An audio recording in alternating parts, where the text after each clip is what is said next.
Actually, we're in the Dana Hall Art Gallery right now. It started here. And so about 15, 16 years ago, I was a new teacher.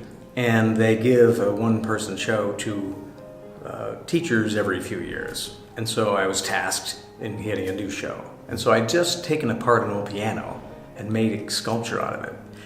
And so as I started making these objects for the show, I didn't have a plan in mind, but they started looking like artifacts. And so once they were built, I started writing stories about the artifacts. Like this mask would have been from perhaps ancient civilization. And that civilization I named the Pianistas, because of course all the parts were made out of pianos. And then each time I have a show, I seem to come up with new stories based on new objects. And one thing led to another, and then here you are. Everyone seems to have a piano in their backyard or in their basement, and it's all not in good shape, so they're trying to get rid of it. In fact, just a half hour ago I was taking apart another piano. And so you can make a lot of stuff, because the material is so interesting. Wire and wood and felt. And so as a sculptor, you want to try to challenge yourself to use new materials in different ways. And so in this particular theme, I tried to make different kinds of objects, but also that might be practical or ceremonial. And so what you see on the website is really over the course of 15, 16 years of work. Some of those don't exist anymore, some are sold off. And so what happened was, as the materials started going off, say I sold a piece, I fell in love with some of those masks. So I started making paintings of people wearing those masks, so I could have that image in my life still. Right. So all of this stuff, it's cobbled together if you can read through the sort of nonsense, that it's like 19th century kind of historical fiction, basically, with objects. And so I look at old encyclopedias and old National Geographics and things that are even earlier than that. So what did etchings look like in the 17th century of sort of mysterious civilizations? And what do these paintings look like? There's a bunch of artists from the 19th and 17th, 18th centuries. Charles Bird King, J. O. Lewis, that did portraits of Native American chiefs. And I was looking at that style, and so some of these look like a sort of official portrait of, in this case, Pianista shamans. So I take a good look at history. In the writing too, I try to kind of write in the style of that kind of dry art historical anthropological journal that you might see. Again, in the writing, when I'm writing, I try to make it dry, but it ends up with a punchline. And the objects are sometimes have puns involved.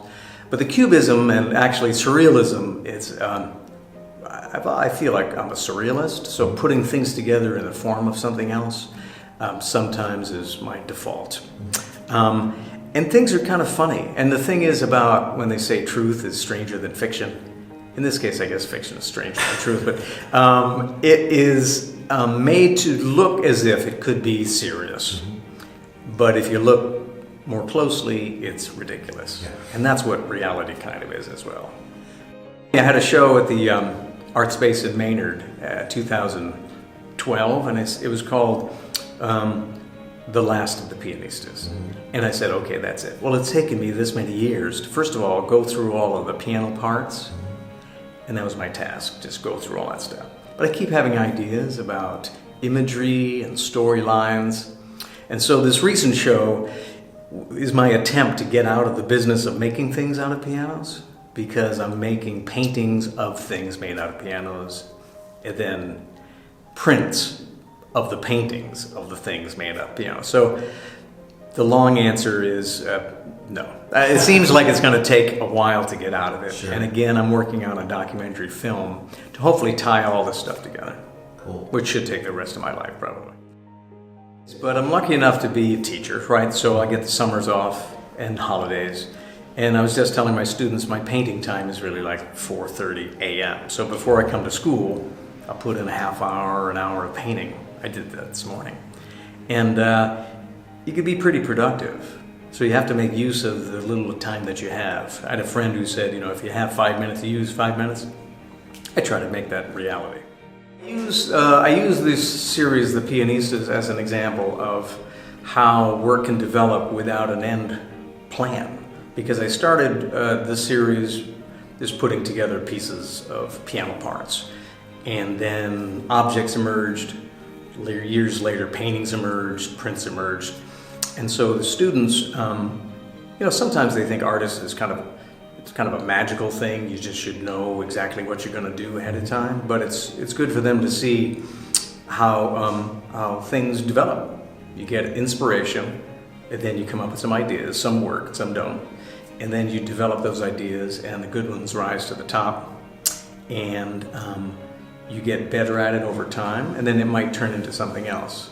So again, using my own work as an example of that is kind of helpful. I'm part of the Holliston Water Street Open Studios the weekend of November 2nd, and so some more of my work can be seen there.